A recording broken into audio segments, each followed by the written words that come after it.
it's Fist, bringing it straight from my heart for me, dude, because that's what I do. So here you're looking at an Infinityward game.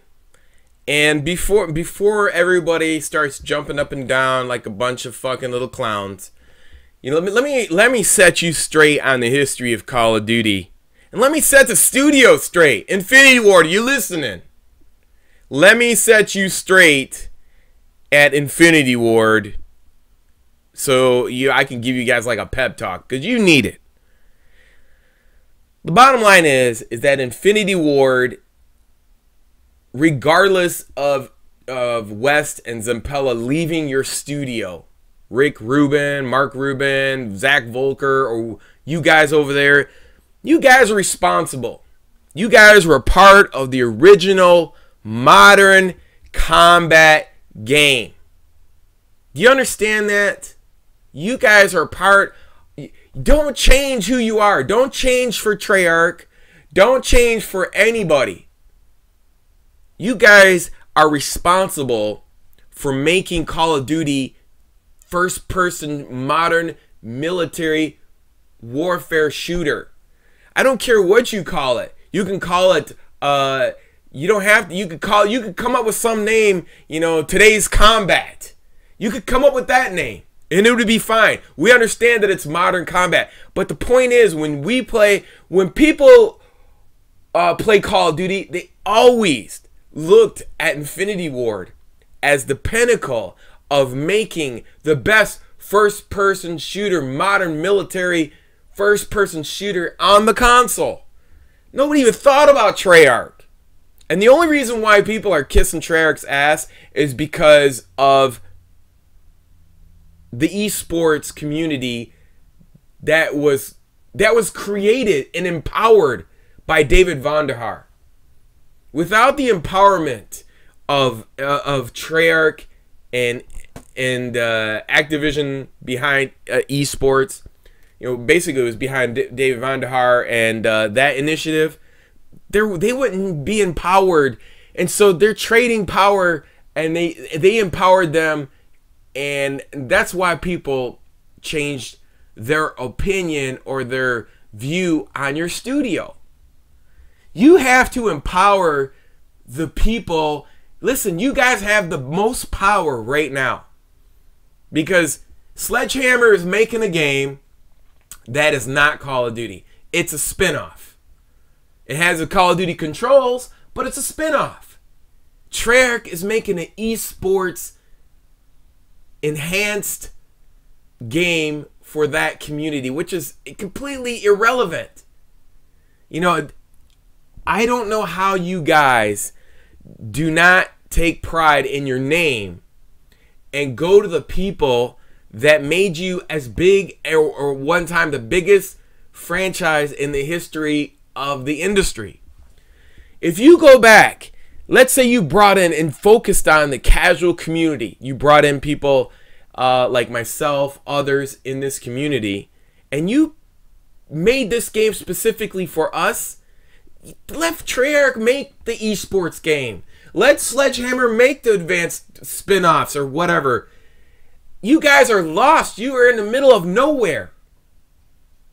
I really enjoyed Infinityward games because they were fun for the casual community. I mean, you can make your little piece for the esports. It's not that hard. There's not too many people in that community. But when you focus your whole game on it and you empower people in the community and you make them have a lot of subscribers and you give them a bunch of money and shit like that, of course their opinion is going to sway the rest of the community into believing that a Treyarch game is better than an Infinityward game. Call of Duty 4 is better than any Treyarch game has ever made. Modern Warfare 2 was better than any Treyarch game ever made. You guys go back and focus on the community. Empower them. Social events. Go back to your bosses. Watch this video. Explain to them what I'm telling you.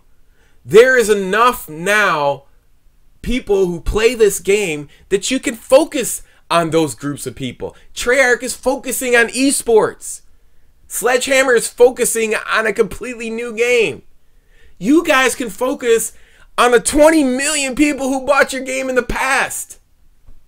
If you can have 20 people, 20 million plus 29 million buy your game just off of casual gameplay with no regards to esports or advanced warfare or any of that military first-person shooter, I think history teaches us something that you can completely repeat it over and over again, regardless of a generation has grown up and they've already grown past it. There's another generation that's coming up that they don't have 70 hours a week to play esports and be under the pressure of to be accepted, the little tweeny boppers to be accepted by their peers to play, this game. Look, I'm trying to give you the best advice. You have to listen to what I'm saying here. I've been on this forum, YouTube, since 2006. I've played every single one of your Call of Duties. I know all the people in all the studios.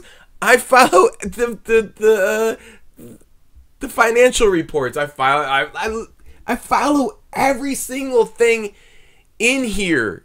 I mean, if there isn't a better critic on Call of Duty from A to Z, I don't know who is in this community. There might be people who specialize in esports, who specialize in this and specialize in that, but I cover all of it. I'm like a historian, factual, living oracle. Look at you, I'm giving you the blueprints. Anyways, I don't know what else to say. I mean, I feel like I don't even know if Infinityward is going to be making another Call of Duty, because this one is so bad. To me, honestly, I think that there has to be some restructuring. First of all, I think that you have some decent community managers, but I think they need to be removed from to being partial to the community.